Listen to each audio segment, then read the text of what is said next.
नमस्कार दोस्तों, स्वागत है आपका हिंदी नॉलेज शो में। तो दोस्तों, जो सोवियत यूनियन बहुत ताकतवर था, बहुत बड़ा था, किसी भी चीज़ की कमी नहीं थी और उसने लगातार 60-70 साल कोशिशें की, लेकिन वो नाटो को छू भी ना सका। दुनिया का सबसे ताकतवर संगठन और उल्टा नाटो वो संगठन जिसने सोवियत यूनियन जैसे साम्राज्य को तोड़ने में अहम भूमिका निभाई, अब बहुत ही गहरे संकट में है। जी हाँ, और इसे कर दिखाया है रूस ने ऐसी चालें चली और जो कमज़ोर कड़ियाँ थी नाटो की उन्हें ढूंढ निकाला और उन्हें ही नाटो के खिलाफ इस्तेमाल करके जो कूटनीति थी वो अपनाई। जैसे कि सोवियत यूनियन ने अपनाई थी उनके खिलाफ सैन्य नीति, लेकिन रूस ने अपनाई कूटनीति और वो कामयाब होता दिख रहा है। नाटो विघटन की ओर बढ़ चुका है। हुआ क्या है मैं आपको डिटेल से बताता हूँ।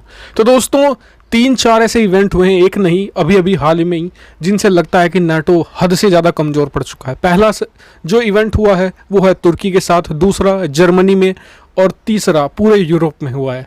तो इन पर हम डिटेल से बात करते हैं। तो सबसे पहला जो इवेंट हो रहा है वो हुआ है तुर्की में जो आपको पता होगा कि S-400 डिफेंस सिस्टम जो रूस ने भेजा था। जी हाँ, फिर तुर्की और रूस में दोबारा अनबन हुई तो वो मतलब कि फिर से उनमें खटपट पैदा हो गई। लेकिन रूस ने कल ऐलान कर दिया है कि वो अब तुर्की का जो डिफेंस सिस्टम जो तुर्की को दिया है S-400 उसे एक्टिवेट कर देगा। और ये इतिहास में पहली बार होगा कि कोई नाटो देश रूसी हथियारों को इस्तेमाल करना शुरू करेगा। और ये कमजोरी दिखाता है नाटो की कि वो तुर्की को नहीं रोक पाए। और इसमें दूसरा बड़ा फैक्टर है जर्मनी। आप देखिए, पिछले 3 सालों में जितनी फूट जर्मनी ने नाटो में डाली है, यूरोपियन यूनियन में डाली है, अपने आप को सर्वश्रेष्ठ बताने की जो उनकी कोशिशें, इतनी फूट आज तक कभी नहीं डाली गई। खास करके जो जर्मनी चांसलर है अंजेला मर्केल, 3 साल पहले क्या डायनामिक लीडर थी वो, क्या ज़बरदस्त लीडर थे। लेकिन पिछले 3 सालों में जितनी बुरी तरीके से उनकी पॉलिसीज़ फेल रही हैं, खास करके जो नाटो का कोर था वो था अमेरिका, उन्होंने नाटो के कोर को ही अपने से दूर करना शुरू कर दिया। और अब जब अमेरिका ये कह रहा है कि वो अब नाटो से अपने ट्रूप हटाना, मतलब जो जर्मनी में सबसे बड़ा बेस है नाटो का अमेरिका का, वहाँ से ट्रूप्स हटाना शुरू कर चुका है, उस बेस को खाली करना शुरू कर चुका है, तो अब एहसास हो रहा है जर्मनी को कि उसने पिछले 3 सालों में कितनी बड़ी गलतियाँ की है।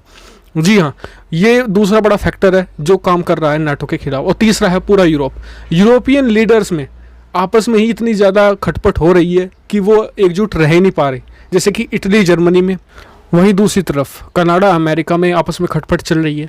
तो जब लीडर्स में ही आपस में इतनी ज़्यादा बातचीत इतनी ज़्यादा बिगड़ चुकी है तो नाटो अब कमज़ोरी की तरफ बढ़ रहा है। इसका आपको एहसास इस चीज़ से होगा कि पिछले साल नवंबर में नाटो की जब समिट हुई थी, सभी देश के लोग शामिल हुए थे, उस समय फ्रांस अमेरिका ने प्रस्ताव रखा था कि जो अब हमारा मेन दुश्मन है, मतलब कि उसमें ऐसे रखा जाता है कि अपने जो एनिमीज़ होते हैं नाटो में, उसमें प्रस्ताव रखा जाता है।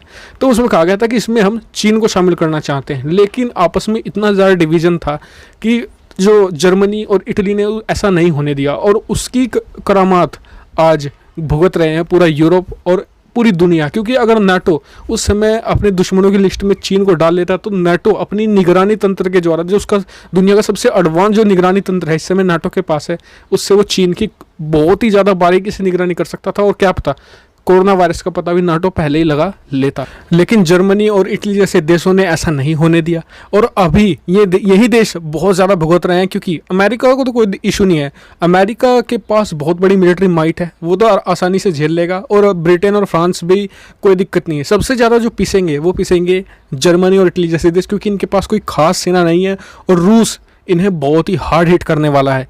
जी हाँ, ये बिल्कुल निश्चित तौर पर होने वाला है। और इस बात का एहसास इन देशों को अब हो रहा है कि पिछले 3 सालों में इन्होंने क्या गलतियां की हैं।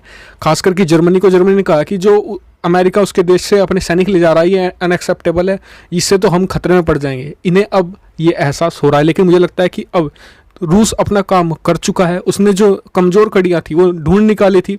जैसे कि 2 उसने मेन जो कड़ी थी जो नाटो की, जर्मनी और तुर्की, इन दोनों को अच्छे से खिलाफ किया, खुद नाटो के खिलाफ ही। तो इस पर आपका क्या कहना चाहते हैं कमेंट करके जो बताए। साथ चैनल को सब्सक्राइब करना मत भूलिए। ऐसे ही बहुत सारी डिफेंस, फॉरेन पॉलिसी और फाइनेंस रिलेटेड वीडियो के लिए। Thank you very much for watching video.